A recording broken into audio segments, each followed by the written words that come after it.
Hello, my name is Lola, and I'm going to be reacting to Prey 2022 Kill Count by DeadMeat. I'm really excited for this because I really love this movie. I think it's, of course, it's nowhere near as better as the original, Predator, but I think I'll put it on second place, uh, after, what was that one? The one where they were all dropped onto an island. That one.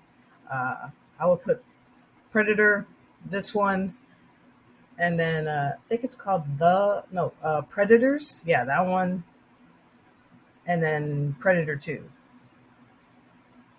The Predator, I would not know put anywhere near this list. Nah, get the hell out of here. Nah. But anyway, yeah, check this out. And if you want to like, comment, subscribe my channel, you can. If you don't want to, that's fine too. Here we go.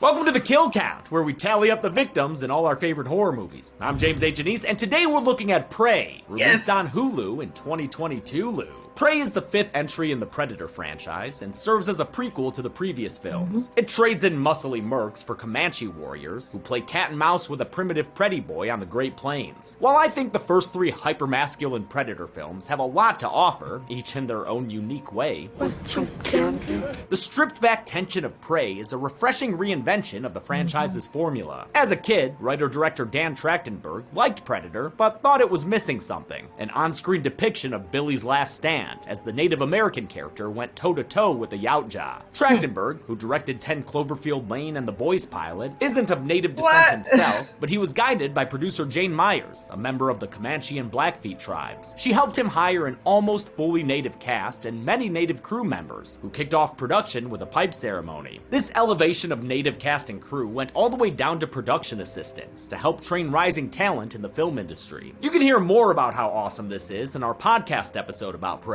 where we were joined by our friend Joey Clift and we all wore silly little hats. It was fun. Let's go ahead and say a quick prayer for the dying. Did somebody say reindeer? Oh my God, Santa!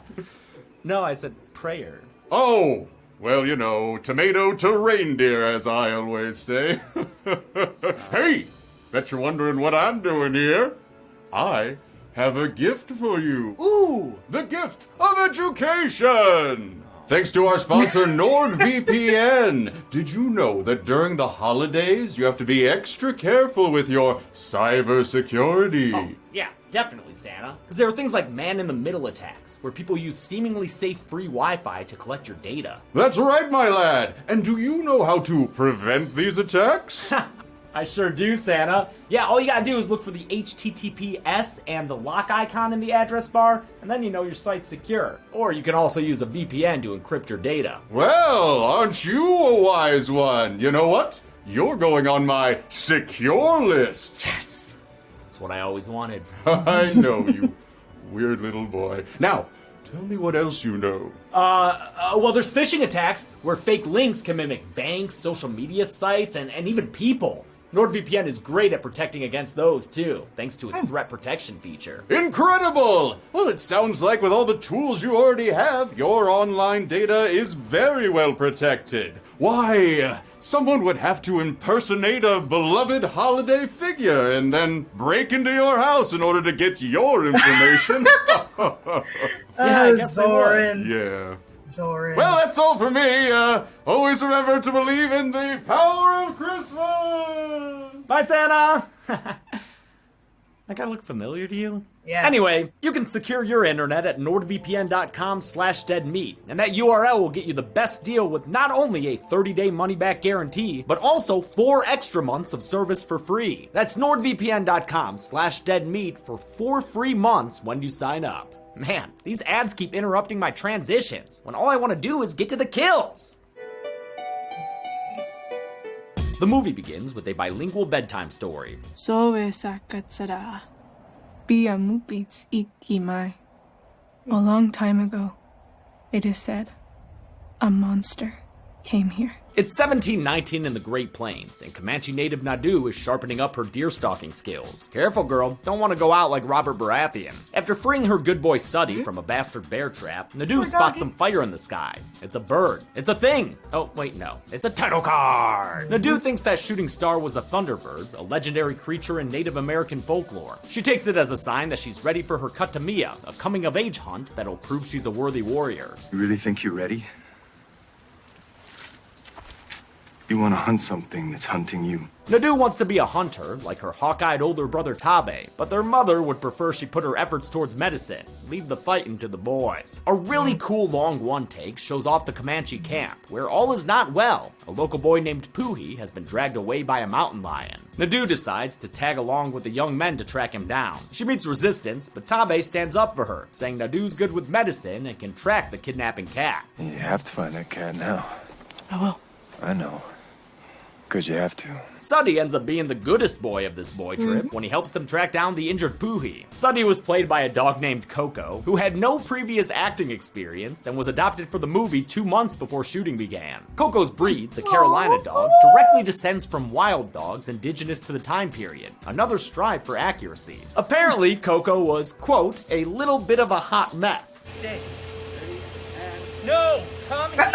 But damn, is she one cute good girl. Nadu proves her mettle with some makeshift medicine that keeps Good Puhi dog. alive while cooling his blood. Tabe leaves to hunt the lion and tells his sister to take the stretcher back to camp. But she thinks there's more than a big kitty out there, since she just found some freaky footprints and a freshly peeled snake. Earlier, a newly arrived predator watched a series of predators and preys before killing the snake. Writer-director Dan Trachtenberg says this is the first time this particular predator has been to Earth, which means he's still figuring out which species would make the most dangerous game. I know there was some confusion, but I don't think Trachtenberg meant that this was the first time the species had come to Earth. That means all you AVP fans can sleep easy, knowing those movies might still be canon. And why shouldn't they? Everyone want to see Lex hook up with the Pred Man. Nadu ventures back to warn Tabe about this hypothetical foe, but he's too deep in the den to listen. They have found the home of the mountain lion. His hunting buddy Paka wants to go in bows a-blazing, but Nadu thinks it's wiser to play it slow. Tabe backs up his sister so she can prove herself. When the lion comes, you tell that thing, this is as far as you go. No more. This is it. Tabe prepares a meaty morsel as bait, while Nadu and Paka prepare an ambush in the trees. Paka talks smack for a bit before a cat gets his tongue, killing him off screen and forcing Nadu into single-player mode. She holds her own for a bit, but gets distracted by an alien observer, causing her to fall and get knocked down for the count. Nadu wakes up next to her mother, having been carried all the way back home by her brother. He's gone ahead and slain the lion by himself, earning him respect from his elders and a brand new title. Ladies and gentlemen, your winner and new War Chief of the tribe, Tabe! Nadu's still convinced there's more dangerous game in the wilderness, but Tabe tells her she's not ready to track it down on her own. Like many a rebellious young sibling, Nadu is determined to prove her brother wrong, and heads into the wilderness with her pupner in crime. Prey is full of beautiful landscape shots, with untarnished nature as far as the eye can see. It was shot in Alberta, Canada, on the Stoney Nakoda First Nation Reserve. Nadu's actor Amber Midthunder cherished the experience to be around tribes similar to her own. I'm Assiniboine Sioux, or I'm Lakota, Nakota, and Dakota, so my reservation is in Montana, but I grew up in New Mexico. So the tribes down there are not anything like my culture, because I was raised still like with my culture and with my traditions and stuff.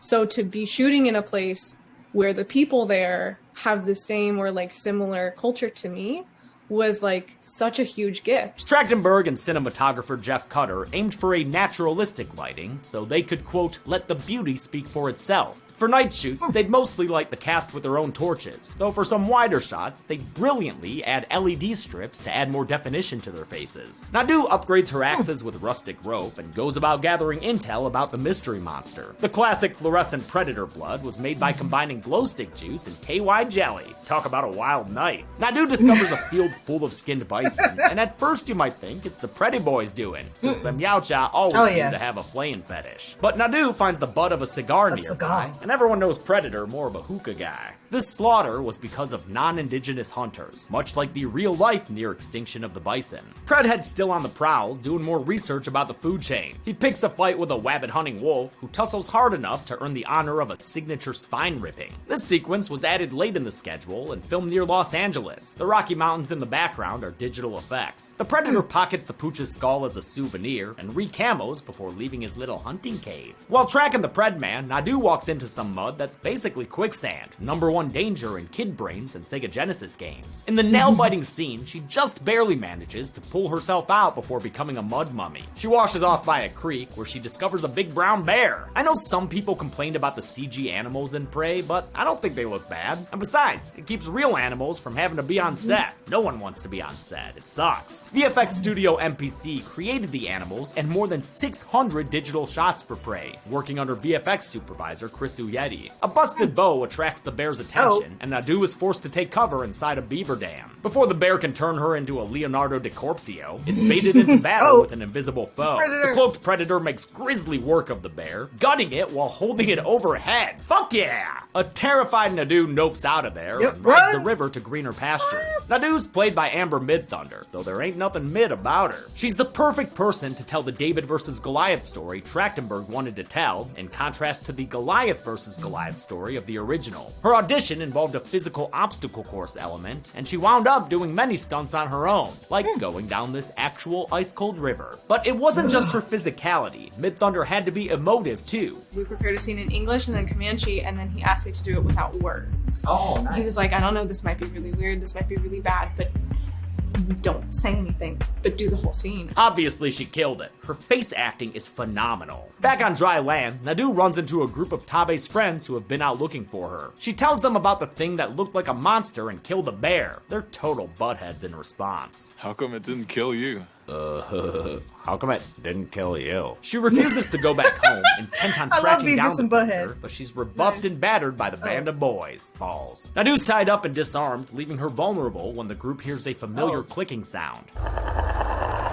They'd probably shit their pants if they could see that classic Preddy vision. Well, actually, that looks much better than it used to. Technology! A guy named Wasapi gets targeted by a trio of lasers, which in the other films would normally mean a blast from a shoulder-mounted plasma caster. But this is the first Predator film without that trademark weapon, because these lasers instead lead to a Boromir's worth of arrows. This Predator's working with earlier versions of their well-known weapons. That's because, as we finally see, we're dealing with the so-called feral Predator. This mofo wears one of its trophy skulls as a freaking mask, since the filmmakers wanted to make him scary again, and the old Predator mask had become too familiar. Aside from just a couple of shots where he's played by Kyle Strauss, Predator's played by Dane DeLegro. Dane, you are our Predator. I am. Not a good pickup line. Dane had played basketball overseas before becoming an actor, and he threw himself into this role, doing all the stunts and motion capture himself. He's so far the shortest actor to play a Predator, at only, big air quotes there, 6 foot 8 inches. For comparison, original Predator actor Kevin Peter Hall stood 7 foot 2.5 inches. These are big boys! During the ensuing fight, Nadu dashes out to retrieve her weapons and free herself from her ties. The Predator delimbs one poor soul before brutally decapitating him. His buddy tags in for a tenacious toe tap, but he's quickly shown he has no legs to stand on. There, fella. Take a little log nap. Nadu flees into a nearby field where Itzy, the last member of the hunting party, is hiding. He shushes her in a nod to the original film when Mac told Dylan to STFU. Nadu saves the guy from a homing headshot, but the Predator catches up and pounces on the archer, tearing him up in the tall grass. Nadu reaches the forest on the other side, but gets caught in a bear trap, just like Suddy did earlier. The defenseless Nadu provides little sport for the Predator, so he decides to pass her by. We've seen them do that before with unarmed children and, pregnant chicks. But Nadu's still fair game for this gaggle of French fur trappers, the ones who set the traps in the first place. Oh man, hope they're not psycho killers. Qu'est-ce qu'elle fait? Ah, crap. She comes to from that rifle butting in a cage inside the trapper camp, her head ringing and her ankle looking all kinds of nasty. She notices one trapper, credited as Big Beard, smoking the same kind of cigar she found near the bison. exposing these merry campers as the perpetrators of the massacre. The Frenchmen have an Italian interpreter named Raphael Adolini, who had actually made an appearance in the 1996 comic Predator 1718. Raphael reveals he can speak Comanche, Nadu's language. You are Comanche, yes? Of course, to us, it sounds like English, since the dialogue from Nadu and her tribe is delivered in both English and subtitled Comanche. 2 months before Prey's release date, Hulu greenlit a full Comanche dub, so the cast re-recorded all their lines in Comanche while the movie was still being edited. The Comanche dub of the film is available to stream on Hulu, and is the first feature film ever available in the language. Meanwhile, all the French is left unsubtitled, putting audience members who don't speak that language in the same position as our protagonist. It turns out these Frenchies have also encountered the Predator. When Nadu refuses to tell them what she knows about it, they bring out a secret prisoner, Tabe, whom they captured off screen. Big Beard tortures Tabe by slicing open his chest, an intense inverse of Billy's pre-Predator warm-up in the original film. The trappers string up Nadu and Tabe as bait in this Silent Hill-looking valley of dead trees. 2 trappers act as lookouts on the ridge, but failed to notice my favorite their part. friends getting diced up behind them during a just off-screen Predator attack. One of them manages to run into the valley, only for a javelin to straight up rip the skull straight out of the guy's head. Goddamn. Nadu says the Predator won't attack her, since it doesn't consider her a threat. Tabe says that's bullshit, and admits he was only able to kill the mountain lion after she weakened it, which she did as she fell. Her confidence may be restored, but Nadu's still worried they might be outclassed. I don't know that this thing can be killed. If it bleeds, Tabe we can kill reassures it. her it can with some Schwarzenegger Hell swagger. yeah. If it bleeds, We can kill it. we can kill it. Yes. If it bleeds, Yeah. we can kill it. What's great about these nods to the original is that they don't feel forced. Actor Dakota Beavers really makes that line his own. This was actually Beavers' first acting role, and he didn't realize it'd be so big. He was told he'd be auditioning for a minor character. Despite the starring role, Beavers, like his co-stars, did many of his own stunts, and kept it secret when he injured himself to keep production rolling. There's a scene where I'm kind of laying horizontally with the ground, and I pulled an abdominal muscle really bad. So that was actually really painful, but I didn't tell anybody. Just for that same reason. I wanted to do it all if they would let me. The Predator uncloaks for an awesome hero shot, only to trip on a bear trap. How embarrassing. The Frenchmen take the opportunity to net their quarry, but the Predator, y'all, you're gonna have to try harder than that. What follows is a truly kick-ass scene of Predator domination, and I don't want to count these kills wrong, so I thought I'd bring on the expert. What up, Dane? What's happening? Dude, this is crazy. I feel like this is like meeting my childhood hero. This is unbelievable. I can't believe I'm thanks, here. man. This is crazy. I'm meeting the Predator. Thanks for having me. I'm meeting the DeadMeat James right here. This is crazy. That's so cool. Unbelievable. Dane is so tall, we had to stick him in this back corner just to fit on camera. It's like if you come over here, Out of frame. yeah, it doesn't work. Yeah. Can't do it. Oh man, thank you for bringing the mask and Combi stick? Combi stick, yeah. These yeah. are, I took them off my mantle next to my TV, That's so and cool. here they are. They had to be in the video. Hell yeah, they did. All right, dude, why don't you take us through these kills? Yeah, let's do it. All right, to start off, I murder these 2 trappers at once with an overarching stab from my wrist blades. Then take out my net ball and absolutely mince this guy to pieces. Hell yeah, you do, dude. And you finish off that quartet of kills by showing a dude what happens when he brings a knife to a bear trap fight. Next, I go on a 300 style slow-mo killing spree, hacking and slashing 3 fur trappers like it was just another Tuesday. Like it was a Wednesday when we shot that. And then after flipping a hatchet back on a 4th guy to kill him, I use my badass shield to lop off a 5th dude's tree topper. I love this next part, man, when one brave asshole tries to straight up shoot you. Yeah, it doesn't work. Bullet The bounces musket ball and hits ricochets him. off my mask and back into his face. So this whole burnt glade sequence was shot in a forest made by the production designer Carl Lindstrom, right? Using about 100 trees? Yeah, took us like 2 weeks to shoot that, and they pumped so much fog into this field that you couldn't see anything at all. We shot in the middle of the day. It was like 96 degrees, but it felt like early dawn in the morning. You literally blocked out the sun with fog. Yeah, I heard someone said that there was like a helicopter that came because they thought there was like a forest fire or something. But I was too busy killing people. I don't remember that. Yes, you were, man. So. And thank you for coming by to help me count those kills. Well, thank you. It was a pleasure committing them for you. All right. Have that on video now. I appreciate that. Bye, Dane. See ya. Pretty Boy gets tired of grinding XP, so he decides to end this excursion with a new toy. These Fléchette discs were practical creations that were then animated by the VFX team. Trachtenberg considers them a precursor of the nuclear wrist bomb. Big Beard wisens up and runs away from the floating death discs, an instinct severely missing in his compatriots. They're dispatched off screen with some screaming and a laser light show. Nadu uses her noggin and frees herself and her brother with a nearby bear trap. The siblings decide to separate, with Tabe leaving to wrangle some horses, while Nadu heads back to the camp for her dog, who was captured by the trappers earlier. Nadu sneaks her way back into the trappers' camp, stopping Red Pirate Roberts here from turning this into a John Wick movie. We get an awesome one-take fight scene, during which Nadu scores 4 kills herself, 1 brain skewering, as well as 1, 2, 3 death blows from her hatchet on a string. Damn, Nadu, you should patent that thing. She frees Suddy and then patches herself up, which the Predator is also doing back in the valley. Just put a little band-aid on it, buddy. It'll be alright. Prey's version of the Predator was achieved through a combination of a practical costume and a little bit of CGI. The practical effects were headed by Tom Woodruff Jr. and Alec Gillis of ADI, or Amalgamated Dynamics Inc. These two and their company have done so many movies that have been on this show. Notably, they've been with the Alien series since part 3, with Woodruff donning the xenomorph costume on various occasions. Here, Dane's wearing a heavy-duty mask and latex suit. The head was sculpted by Joey Orozco, who also did the Wolf Predator in AVP. Thing weighed about 11 pounds. Oh my god, that thing is huge! You wore that on your face?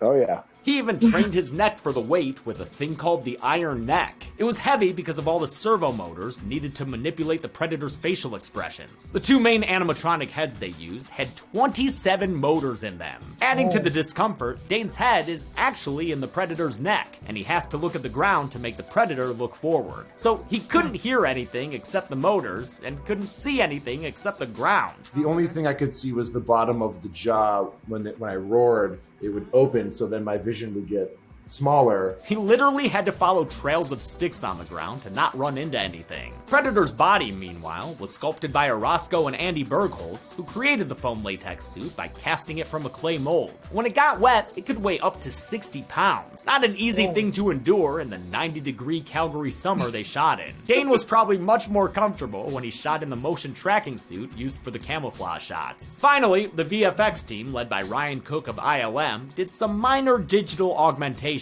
like adding flexibility to the Predman's fingers. You know what they say, it takes a village to raise a Yautja. Nadu is surprised by the arrival of a freshly de-legged Raphael, who offers to teach her how to use a gun in exchange for medical attention. The gun he gives her is the same pistol given to Danny Glover at the end of Predator 2. Nadu gives Raphael the same medicine she used earlier on Puhi, which also lowers the user's body temperature. That means he's able to fly under the radar when the Predator arrives with its heat vision. Nadu takes note of this, for she is studious and she is smart. Unfortunately for Raphael, he becomes a pretty floor mat, causing his possum playing to suddenly become very real. Predator turns his attention to the barking Suddy. Man, this dog cannot catch a break. Thankfully, Tabe is here to save the day by demasking the Predator, revealing one ugly motherfucking face. Tabe rings around his rival while Nadu observes that Predator's arrows follow its mask's laser aiming. Her brother manages to land a heavy spear blow, then lays into the alien with the same arrow over and over again. Ha, yeah, Predman, I'd get the fuck out of there too. Nadu wants to dip as well, but Tabe says the Predator needs to be stopped. This is as far as I go. No more. This is it. He completes his Billy arc and sacrifices himself to fight the alien aggressor. It's a foreseeable but still heartbreaking fate, especially since he uses the last of his strength to buy his sister time to escape. It's a tough break for Nadu, who goes down to the river to wash away her blood, sweat, and tears. She awakens later to see a familiar face, Big Beard, who managed to survive the Valley Massacre. She gives him a big surprise with a big rock, and chops off one of his legs with a folding blade she yoinked from the Yautja. She leaves Big Beard with an unloaded gun and takes some of her chill-down medicine, ensuring that when the Predator arrives, he won't see her. All his attention will be on the Frenchman. He quickly decapitates Big Beard and collects his furry face as a trophy. That gives Nadu the chance to hit the alien with a pistol shot to the back of his head. She steals his mask, setting it up on some rocks for later use, then lures the Predator out using Big Beard's leg as bait. She manages to get the drop on him, and even tricks the Predster into chopping off his own arm. Y'all Predators really gotta watch it with them weapons, man. Nadu nearly loses her head to the retractable shield routine, but recovers and rips off one of the Predator's mandibles and stabs him with it. Holy shit, Nadu, your metal is fuck! With a little assistance from Suddy, Nadu trips her opponent into some muck, revealing they're in the same bog she almost drowned in earlier. With the Predator inching towards her trap, Nadu stops speaking Comanche and starts speaking Dutch. Come on, come on, come on, come on. Kill me! Do it! Come on. Do it! Do it! We see that this is where she set up Pretty Boy's helmet, and that she's determined to follow her brother's mantra. This is as far as you go. No more. This is it. When the Predator fires an arrow at her, it follows the laser tracking and is returned to sender, putting down this one alien invasion. Nadu celebrates her victory with a war cry. A glow stick covered Nadu makes her way back to camp, the Predator's head her clutched in her hand. She shows them Raphael's pistol and warns of incoming danger, and the movie ends with her mother looking on as she's declared the tribe's new war chief. How many people were laid to a rustic rest in this unplugged Predator movie? Let's find out and get to the numbers. Oh. Dane, quit fooling around, man. I'm sorry, dude. I couldn't help myself. That's alright. Hey, I'm actually feeling kind of tired. Could you just, carry me to the numbers? Yeah, sure. Okay. Okay. What the? Bro, you forgot the end credits, man. During the credits, they kind of tease that, oh man, there's gonna be another one, because they show where oh, they're celebrating, but then all of a sudden there's freaking more Predator ships coming. It's holy crap, there's more of them coming. Oh no. Oh crap. I counted 32 kills in Prey, consisting of 31 human male victims and one big bad predator. That gives us this period pie chart. And although that may seem like a lot of kills, it actually falls short of most of the other Predator films. It's also fewer than the second Alien vs. Predators, while tying the number of victims in the first. With a runtime of 100 minutes, that left us with a kill on average every 3.13 minutes. 313! I'll give the Golden Chainsaw for coolest kill to that shield decapitation. It was a brutal and creative use of a new old favorite weapon. Dual Machete for lamest kill will go to Paca, since it's an off-screen kill that wasn't even done by a Predator. Tough luck, dude. And that's it. Prey was released in 2022 to well-deserved acclaim, and hopefully signals a new direction for the franchise. Yeah. Let's see a samurai version. Next week we're getting Christmassy with Gremlins, but until then, I'm James A. Janice.